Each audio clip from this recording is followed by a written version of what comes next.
महत्त्व। तर त्यो राज्य शासक राज्य होइन, सेवक राज्य हुनुपर्दछ। त्यो राज्य एउटा वर्ग विशेषको बलियाको राज्य हुनु हुँदैन, सबैको राज्य हुनुपर्दछ।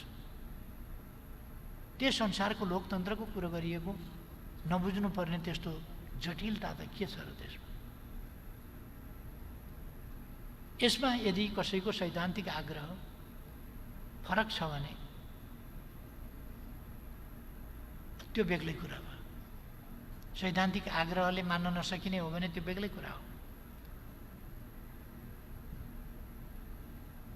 कोही पछि पर्न हुन्न, पछाडि परेकोलाई अगाडि ल्याउनुपर्छ। हाम्रो फोकस त्यहाँबाट सुरु हुन्छ। त्यसकारण मैले भने जिडिपी पर क्यापिटा इन्कमबाट होइन, ह्याप्पिनेस इन्डेक्स, डेभलपमेन्ट इन्डेक्स, समग्र मानवीय आवश्यकता आकाङ्क्षाहरूको मूल्य र मानमा त्यसलाई हेर्नुपर्छ। आज दुनियाँ त्यस दिशातर्फ विकास हुँदैछ। सानो देश भए पनि हामीले अवधारणागत हिसाबले, वैचारिक हिसाबले, सैद्धान्तिक हिसाबले यी कुराहरूलाई लिड गरिरहेका छौँ। त्यसकारण यसमा चिन्तित हुनुपर्ने होइन, खुसी हुनुपर्ने अवस्था छ।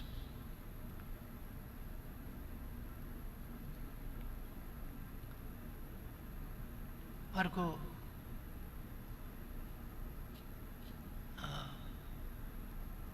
यो नयाँ नक्सा प्रकाशित गरेको लिम्पियाधुरा लिपुलेख र कालापानीको सम्बन्धमा आवाज उठाएको आदि प्रश्नहरूको प्रसङ्गमा हो या अरू प्रसङ्गमा हो, यो तथाकथित राष्ट्रवाद भनेर नामाकरण गरिएको, विशेषण दिइएको पनि म सुन्छु। म साथीहरूलाई आग्रह गर्न चाहन्छु, नेपाल जस्तो देशले जो भत्केका भग्नावशेषहरू सोर्दै थियौँ सभामा, बलिया देशहरूका बिचमा छ, यस्तो देशले तथाकथित राष्ट्रवादको बाटो, देखावा राष्ट्रवादको बाटो अथवा लम्पसारवादको बाटो, राष्ट्रवाद नहुने बाटो समाउनु हुँदैन।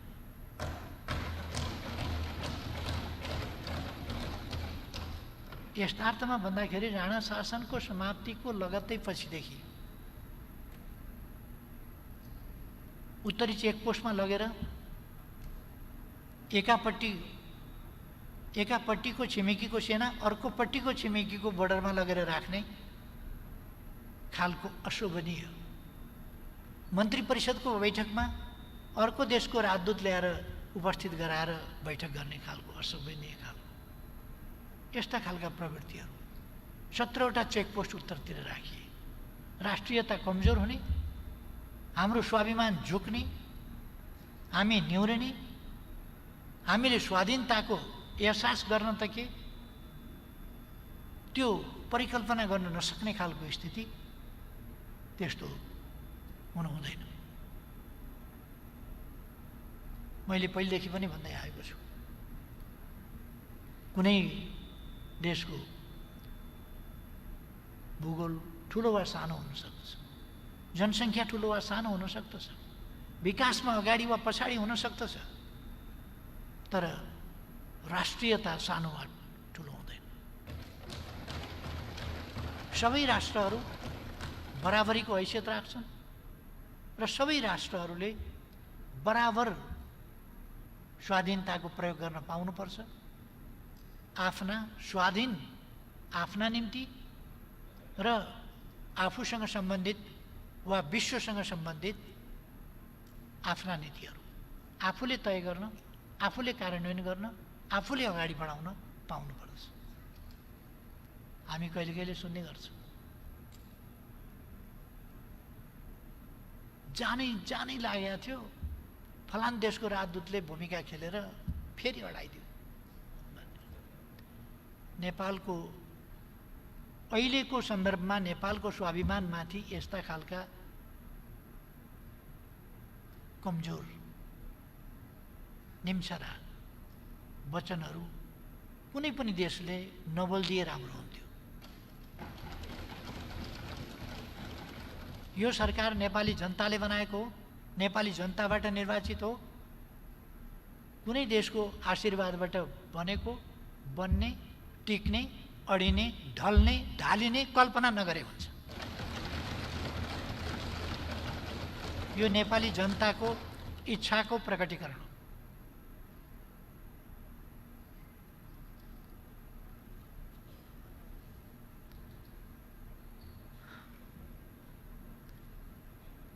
एकजना एउटा सन्दर्भ चाहिँ मैले सम्झाउनु पर्छ कि जस्तो लाग्छ।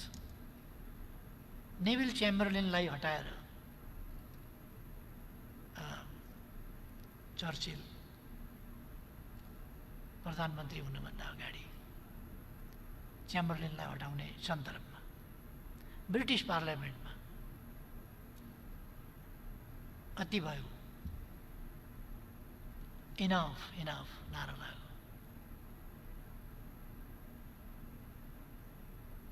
त्यसो भएपछि चेम्बरलेनले छोडिदिनुपर्छ, इनफ इनफ भनेपछि छोडिदिनुपर्छ। सायद अहिलेको सरकारलाई होला इनफ इनफ भनिराखेको छ, छोडिदिनु पर्यो भन्ने। त्यो उहाँ मित्रलाई लागेको, मित्रले भन्नुभएको इनफ इनफ होला। नेपाली जनताले गएको चुनावमा enough enough enough and more than enough भनेर त यो सरकार बनाएको।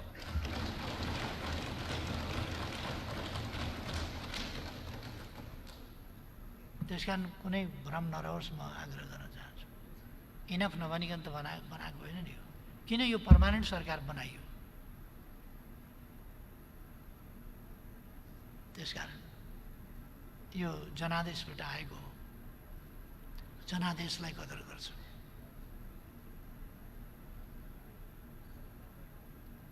इच्छा गर्न पाइन्छ, म त्यसमा केही भन्दिनँ।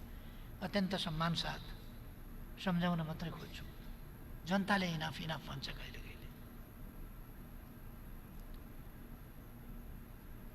पार्लियामेन्टमा त इनफ इनफ 6 महिना 9 महिनाका हामीले इनफ इनफ देख्यौँ नि त। Enough enough देखेनौँ? शक्तिका खेलहरू, समीकरणहरू, यता र उता, को कहाँ कहाँ कुद्ने, कुदाकुद, दौडा दौड आदि, यो सबै पार्लियामेन्टका इनफ इनफ पनि हामीले देख्यौँ। सबै कुरालाई इनफ इनफ भनेर जवाफ नेपाली जनताले गएको चुनावमा दिएको छ। जनताले इनफ इनफ, यो सरकार त्यसैको उपज हो। त्यसकारण यो 1940 तिरको कुरा, अर्को देशको कुरा,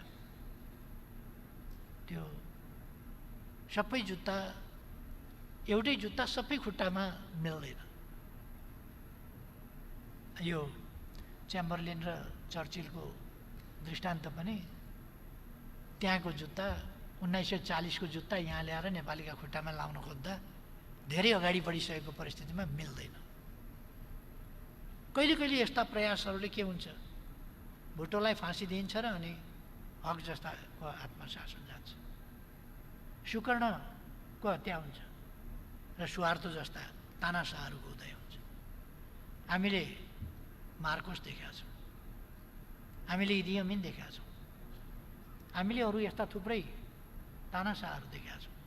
हामी भन्न चाहन्छौँ नेपालमा कुनै तानाशाहको उदय हुन सक्दैन। कुनै तानाशाह अब फर्केर आउने कल्पना नगर्दा हुन्छ, कुनै तानाशाह नयाँ तानाशाह निस्किन्छु भन्ने कल्पना पनि नगर्दा हुन्छ। अब नेपालमा अधिनायकवादको सम्भावना छैन र नेपाल डेमोक्रेसीबाट पछि हट्दैन।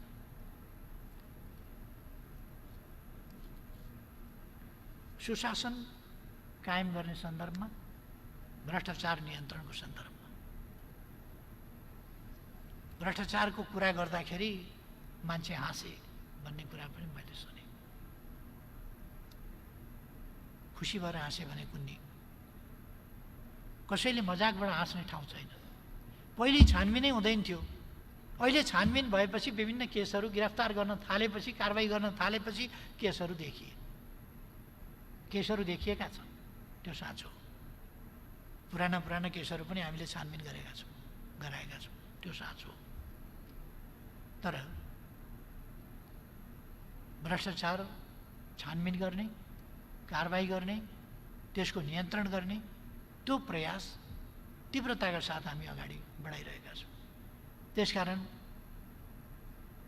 विचित्र लाग्छ मलाई, यस्तो 38 क्विन्टल सुनको कारोबार भयो, नेपाललाई बाटो बनाएर तस्करी भयो, छानबिन गर्दा त्यो पाइयो। त्यो त भइरहेको रहेछ। छानबिन गरेपछि मानिसहरू कारबाहीमा छन्, थुनामा छन्, गिरफ्तार भएका छन्, अदालतले केस हेरिरहेको छ। अनि सुनकाण्डको छानबिन खोइ अदालतमा मुद्दा छ, के हो छानबिन भनेको? मान्छे गिरफ्तार भएका छन्, जेलमा हालिएका छन्, जेलमा छन् मान्छेहरू, खोइ छानबिन भएको भनेको? जनता कति लाटो छ, कति मूर्ख छ भने ठान्नु भएको साथीहरूले? जनता त मूर्ख छैन त, त्यस्तो हो। जनता त बुझ्छ नि कुरा। छानबिन भएको छ, मानिसहरू जेलमा छन्, कारबाही भोगिरहेका छन्, मुद्दा अदालतमा छ। सुन ओसार्ने गौडाहरू बन्द गरिएको छ, मजेरीमा लुकाएर राखेको उदेनेर निकालिएको छ, ओडारमा फालेको जङ्गलमा खोजेर निकालिएको छ। यस्तो पनि कहिले हुन्थ्यो र? यस्तो पहिले गरिँदैन थियो, सुटु जान्थ्यो, त्यसकारण देखिँदैन थियो। अहिले गिरफ्तार गरिएको छ, देखिन्छ। त्यसकारण म मान्यज्यूहरूलाई आग्रह गर्न चाहन्छु, भ्रष्टाचार नियन्त्रण निर्मूलन एकदम सजिलो विषय हो भन्ने पनि होइन। यो समाजमा व्याप्त भएको एउटा दुराचारको रूपमा चाहिँ अलिक जरा गाड्न खोजेको विषय, यसलाई नियन्त्रण गर्ने प्रयास प्रभावकारी ढङ्गले अगाडि बढाइएको छ, बढाइनेछ र यसलाई नियन्त्रण गरिनेछ। त्यसकारण यो आलोचनाका लागि आलोचना त गर्न सकिन्छ, तर जनताले हेरिराखेका छन्, त्यसकारण जनता हाँसिया छन् भन्ने कुरा होइन। जनता यस्ता कुराहरूबाट खुसी भएछ कि यो छानबिन हुँदैछ।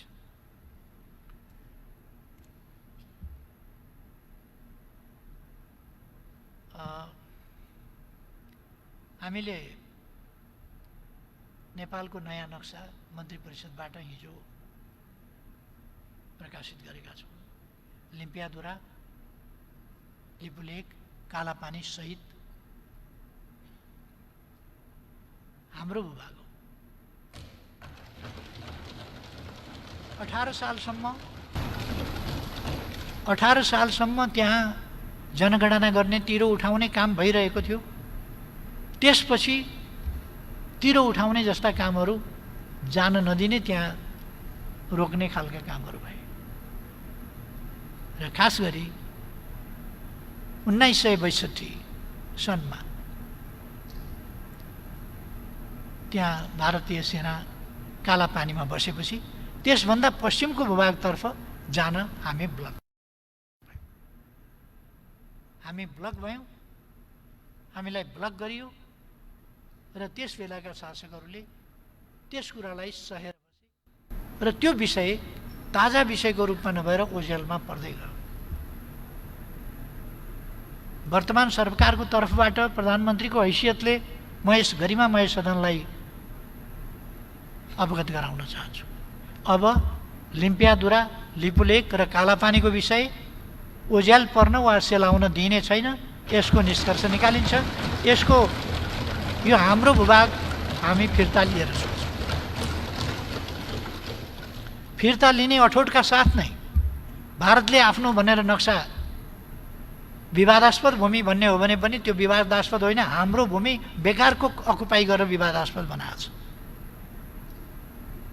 त्यसकारण हामीले यसमा कोही रिसाउँछ कि भनेर हामीले अर्गेल गरेको भए पो रिसाउँछ कि भन्ने ठान्नुपर्ने आवश्यकता। हामीले अर्गेलै गरेको छैन। त्यसकारण यस विषयलाई सेलाउन पनि दिँदैन र कूटनीतिक वार्ताको माध्यमबाट ठोस पहल गरिनेछ र यो भूभाग फिर्ता ल्याइनेछ। यही अठोटका साथ हामीले जसरी हामीले नीति कार्यक्रममा प्रस्तुत गरेका थियौँ, सम्बोधनमा आएको छ, हामी लिम्पियाधुरा, लिपुलेक, कालापानी क्षेत्र हाम्रो हो र त्यो फिर्ता लिन अथवा त्यसलाई प्राप्त गर्न हामी ठोस रूपमा कूटनीतिक प्रयास गर्नेछौँ र फिर्ता लिनेछौँ। तदनुसार त्यो भूभाग समेत सामेल गरेर हामी नेपालको नक्सा नयाँ नक्सा तयार गर्नेछौँ भनेर नीति तथा कार्यक्रममा आएको थियो। यो कुनै चलाखीको हिसाबले तथाकथित राष्ट्रवाद देखाउनका लागि यो गरिएको होइन। त्यसो भन्नु पनि ठिकै हो। तथाकथित राष्ट्रवाद बोल्ने अभ्यासका प्रचलनहरू देखिआएको भोगिआएको परिस्थितिमा त्यसो आकलन गर्नु पनि त्यति अस्वाभाविक होइन होला। तर अहिलेको सरकारको तर्फबाट म भन्न चाहन्छु यो कुनै तमासा गरिएको होइन, यो देखावा गरिएको होइन, यो यथार्थमा फिर्ता लिनका निम्ति गरिएको हाम्रो भूभाग हो र हामी फिर्ता लिन्छौँ। नक्सा प्रकाशित पारित भएको छ हिजो, प्रकाशित आज भोलिसम्ममा होला।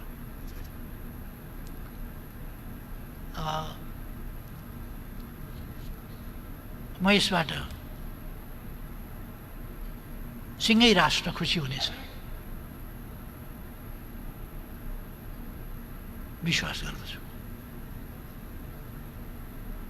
यस सदनमा संविधानको अनुसूची 3 जहाँ हाम्रो प्रतीक चिन्ह छ त्यो संशोधन गर्न यहाँ संविधान संशोधनको त्यो एउटा मुद्दा प्रस्तुत गरिनेछ। अरू पनि विषयहरू हुन सक्दछ। अरू विषयहरूको सम्बन्धमा हामी भोलि फेरि छलफल गर्न सक्छौँ, संविधान संशोधनका कुरा गर्न सक्छौँ। तर सबै विषयहरूभन्दा बढी महत्त्वको, तत्कालीन महत्त्वको, हाम्रो वार्तासँग सम्बन्धित, हाम्रो नक्सासँग सम्बन्धित, हाम्रो भूमि फिर्तासँग सम्बन्धित यो विषय तात्कालिक महत्त्वको र तत्कालका लागि जरुरी विषय हो। त्यसकारण यो संविधान संशोधनको प्रस्ताव यस गरिमामय सदनमा आउनेछ र मैले विश्वास लिएको छु त्यो पारित हुन्छ। यसो भइसकेपछि हाम्रो आफ्नो तर्फको तयारी दुविधा रहित ढङ्गले हाम्रो क्लियर कट बाटो यो हो भन्ने कुरा गरेर दुविधा रहित ढङ्गले हामी जाने कुरा यो पुरा हुन्छ। म ठान्छु संविधानको अनुसूची 3 नेपालको नक्सा समेत जहाँ अंकित छ त्यो संसदले पारित गरेका दिन देशमा दीपावली हुनेछ राष्ट्रियताको पक्षमा। मैले त्यो विश्वास लिएको छु।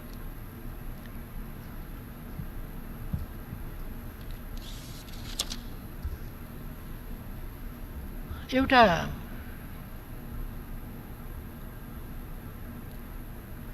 प्रश्न अलिकति केही साथीहरूले उठाउनु भएको छ। 211 नम्बर बुँदामा, नीति कार्यक्रमको 211 नम्बर बुँदामा लप्सीफेदी, रातमाटे हेटौँडा र लप्सीफेदी, रातमाटे दमौली बुटवल ट्रान्समिसन लाइनको 400 केबी ट्रान्समिसन लाइनको उल्लेख छ। त्यसो भएपछि कतिले भन्नुभएको छ, टिप्पणी गर्नुभएको छ, आशंका व्यक्त गर्नुभएको छ यो पछाडिको ढोकाबाट एमसीसी ल्याउन खोजियो, जसकेलाबाट एमसीसी छिराउन खोजियो। म स्पष्ट पार्न चाहन्छु यो हाम्रो प्राविधिकहरूले, हाम्रो इन्जिनियरहरूले, हाम्रा विद्युत विज्ञहरूले लप्सीफेदी, रातमाटे हेटौँडा र लप्सीफेदी, रातमाटे दमौली र बुटवलको ट्रान्समिसन लाइन आवश्यक छ। नत्र भने हामीले विद्युत उत्पादन गर्ने तर विद्युत बहन गर्ने, त्यसलाई लिएर जाने, त्यसलाई ट्रान्सफर गर्ने माध्यम भएन भने उत्पादन गरेको बिजुली के गर्ने? त्यसकारण त्यो उत्पादन गरेको बिजुली उत्पादनै गर्न सकिँदैन, त्यो त्यत्तिकै मेसिन थानको लगाएर राख्नुपर्ने हुन्छ।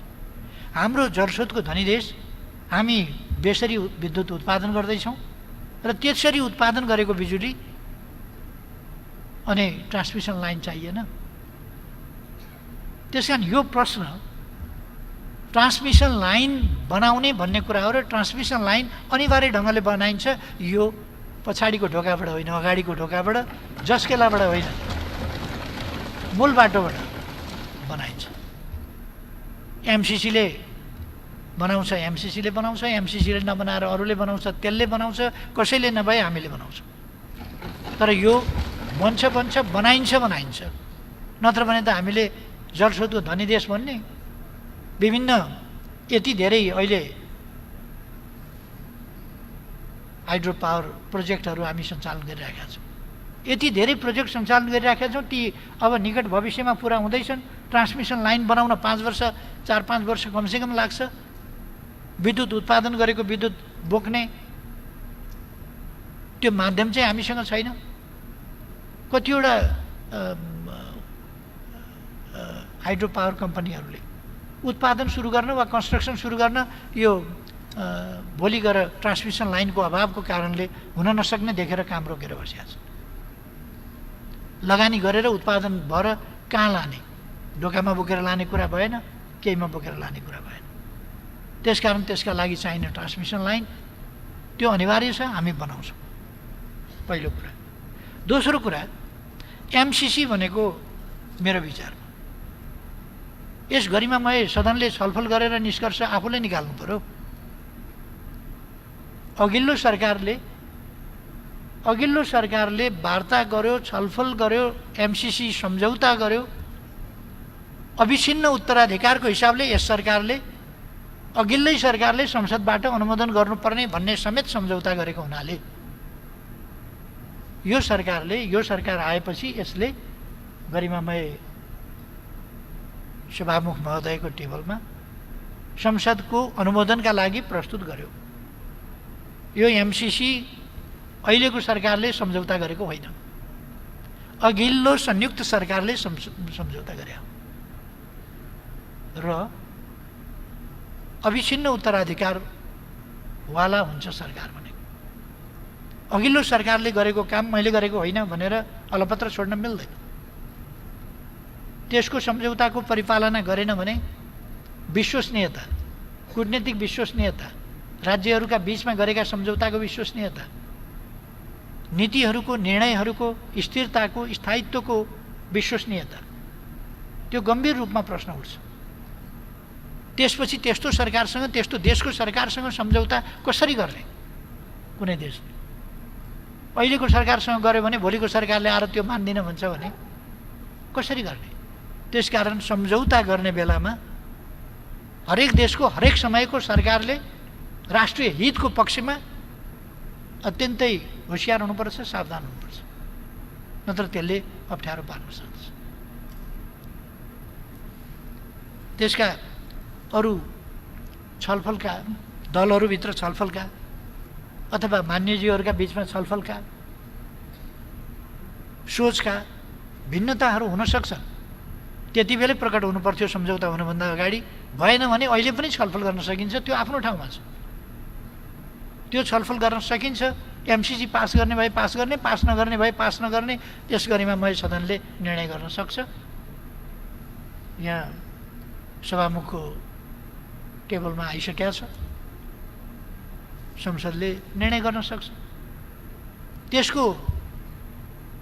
त्यसभन्दा अगाडि दलहरूका बीचमा केही गर्नु छ, दलहरूमा छलफल गर्नु छ, दलहरूमा कुनै अरू कुराहरू छन् वा त्यस सम्झौताका कुराहरूमा अरू केही गर्नुपर्ने छन् भने ती दलहरूका कुरा भए, त्यो संसदको विषय भएन।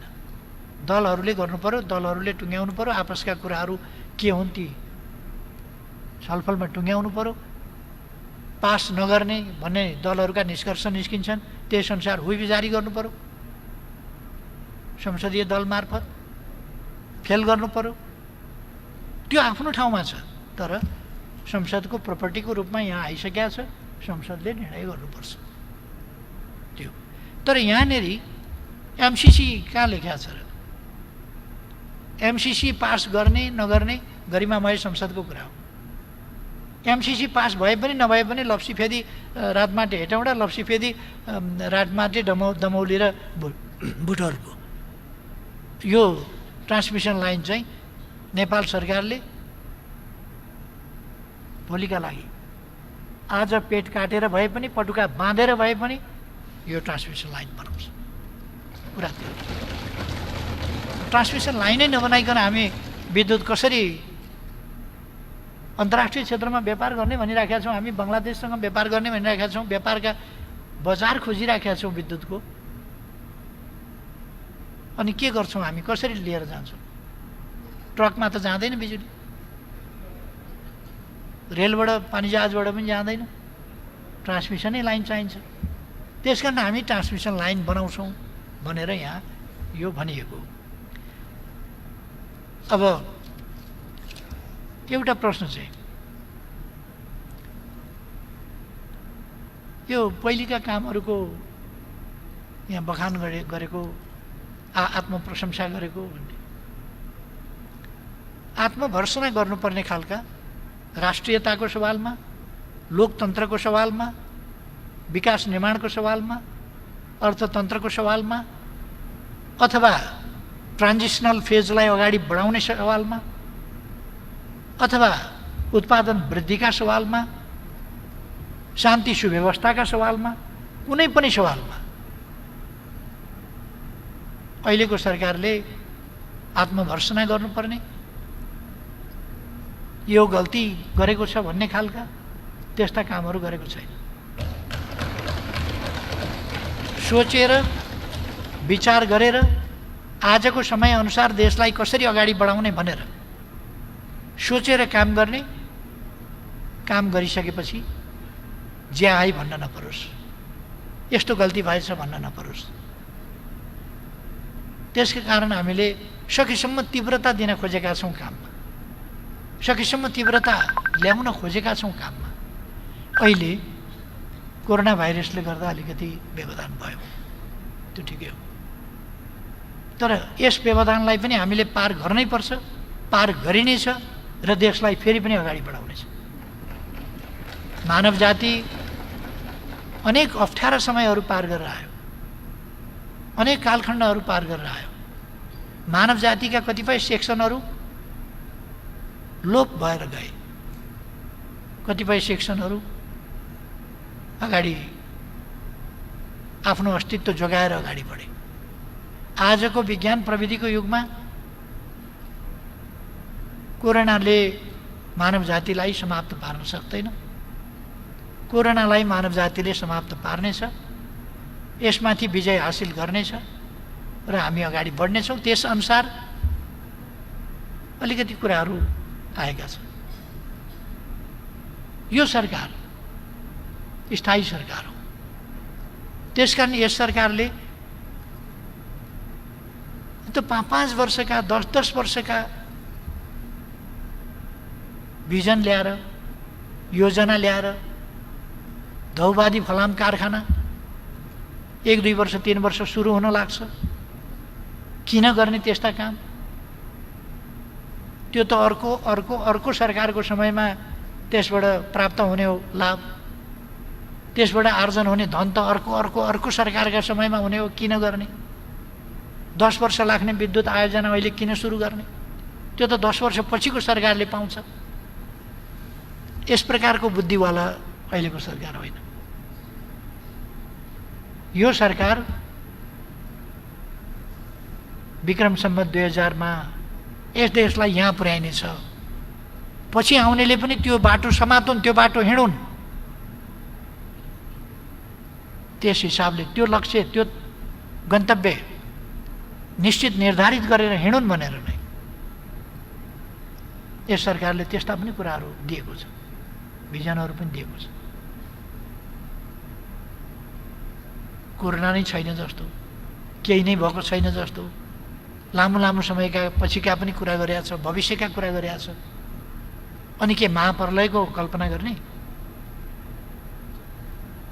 अब मानव जाति रहँदैन, किन केही गर्नु पर्यो, बाटा किन बनाउनु पर्यो, के किन गर्नु पर्यो भन्ने हो र? हामी आशावादी हुनुपर्दछ, हामीमा गर्न सक्छौँ भन्ने आत्मविश्वास हुनुपर्दछ। हामी गर्न सक्छौँ, हाम्रै समयमा गर्न सक्छौँ। केही वर्षभित्रको कुरा हो, कोरोना नियन्त्रण गर्छौँ छोटो समयमा र त्यसपछि हामी विकास निर्माणका कामलाई अगाडि बढाउँछौँ। नेपाल एउटा विकसित राष्ट्र हुनेछ, एउटा सुखसहितको समृद्ध राष्ट्र हुनेछ, सामाजिक न्याय र समानता सहितको समृद्ध राष्ट्र हुनेछ नेपाल।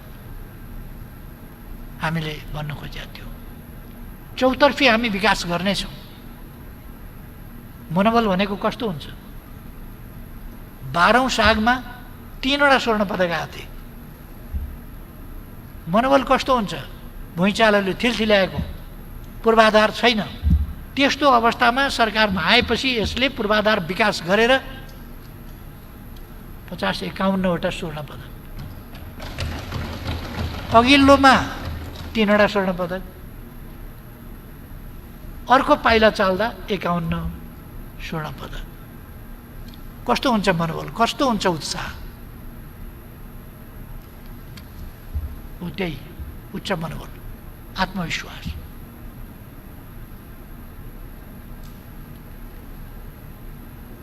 यस हिसाबले यस सरकारले 2 वर्षमा हामीले कति काम गर्यौँ, कति बाटो बनायौँ, कति पुल बनायौँ, कति झोलुङ्गे पुल बनायौँ, कति विद्युत उत्पादन गर्यौँ, विद्युतको खपत प्रति व्यक्ति कति बढायौँ? मैले भनिरहनु पर्ला जस्तो लाग्दैन। 3600 किलोमिटर पक्की बाटो 2 वर्षमा, 1 लेनको होइन, 2 लेन, 4 लेन, 6 लेनका बाटाहरू गरेर 3600+ किलोमिटर बाटो 2 वर्षमा बन्यो। यसै रफ्तारले विकासको गति अगाडि बढ्थ्यो भने के हुन्थ्यो होला? योभन्दा तीव्र गतिले अगाडि बढ्ने छ।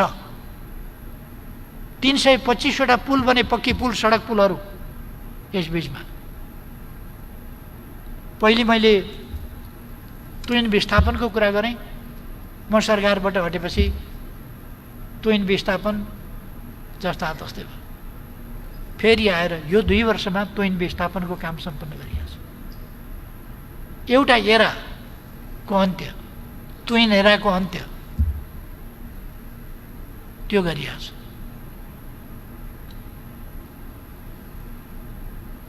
मेरो आग्रह छ कामको प्रतिस्पर्धा गरौँ, काममा प्रतिस्पर्धा गरौँ। यो सरकारलाई अनपपुलर बनाउने, अलोकप्रिय बनाउने, यसका कामहरूलाई होझेलमा पार्ने, काम केही पनि भएन भनेर रट लगाउने, असन्तुष्टि मात्रै पोखेर हिँड्ने, जनतामा भ्रम फैलाउने, यस प्रयासबाट कसैले सफलता प्राप्त गर्छु भन्छ भने त्यो होइन। त्यसको आँपको रूपमा फलेन, जति लटरम्म फलेको भए पनि त्यसको आँपको रूपमा फलेन आँप। त्यसको त बोट खाली नै छ, छ्याक्र्याक्क पऱ्यो, मर्न लाग्यो बोट आदि। जे भने पनि तपाईँले आफैले आँप लगाएर त्योभन्दा बढी फलाउनु भयो भने मान्छेले पत्याउँछ। आँप फलेन भनेर क्रिटिसाइज गरे भरमा आँप पनि अलिकति चुचो चुचो बाङ्गो बाङ्गो परेको छ, गतिलो छैन भनेर आलोचना गरेका भरमा जनताले पत्याउँछ र अनि आकर्षित आफूतिर हुन्छ भन्ने त्यस्तो भ्रम चाहिँ हामी कसैले पनि नपालौँ भन्ने मेरो आग्रह छ। हामी काममा स्वस्थ प्रतिस्पर्धा गरौँ, राजनीतिमा त्यो प्रतिस्पर्धा मुनासिबै हुन्छ। अब मैले योभन्दा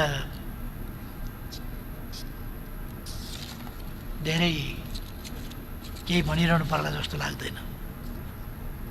यो अल्प अवधिको नभएर यो सरकार पछिको कुरा नगरौँ, हाललाई 5 वर्षका लागि। अब पछिको कुराको त भनेर अहिलेदेखि मान्छे झस्काउने चस्काउने किन पार्ने, त्यो नगरौँ। अहिलेका लागि यो सरकार 5 वर्षको हो। यसले 5 वर्षको अगाडिदेखि पछाडिसम्मका योजना हामीले सुरुमा के भनेका थियौँ, सुरुमा के भन्यौँ, अहिलेसम्म कति गऱ्यौँ, पहिलो वर्ष कति गऱ्यौँ, दोस्रो वर्ष कति गऱ्यौँ, यस वर्ष के गर्न सोचेका थियौँ।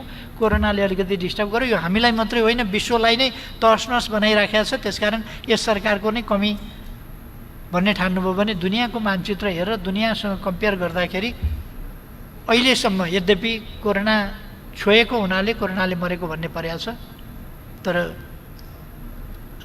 त्यो विश्व स्वास्थ्य सङ्गठनको परिभाषा अनुसार हो। त्यसर्थ म भन्न चाहन्छु अवस्था वास्तवमा त्यस्तो होइन। नेपालले बेटर पर्फर्मेन्स गरेको छ कोरोना नियन्त्रणको सम्बन्धमा।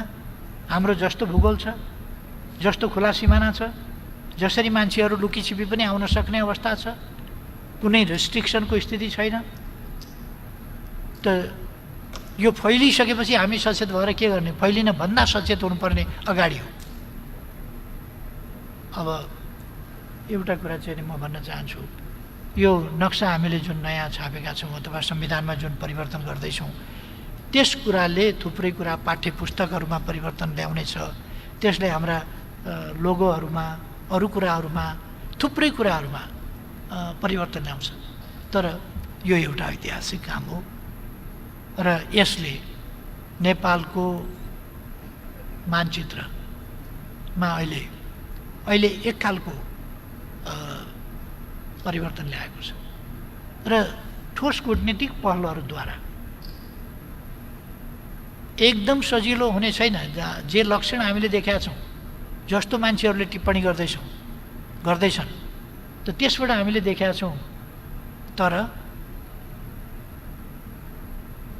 भारतको एउटा प्रतीक चिन्ह छ, त्यो भारत भनेर चिनिने अशोकाले स्थापना गरेको चारमुखे सिंह, चारतिर फर्किएको सिंह भारतको प्रतीक चिन्ह छ। त्यसको मुनि सत्यमेव जयते लेखा हुन्छ। सत्यमेव जयते भारतको चिन्ह मुनि छ। विश्वास चाहिँ म गर्छु, म सोध्नेवाला छु भारतलाई, सत्यमेव जयते कि सिंह जयते? सिंहमेव जयते कि सत्यमेव जयते? अब दुइटै लेखा छ, बाँसतिर सिंह छन् चारमुखे, तलतिर सत्यमेव जयते छ। त्यस कारण म विश्वास गर्छु, नेपाल विश्वास गर्छ, हामी सबै विश्वास गर्छौँ, सत्यमेव जयते। त्यसकारण हामी हाम्रो भूमि फिर्ता गर्न सक्दछौँ, किनभने सत्यमेव जयते।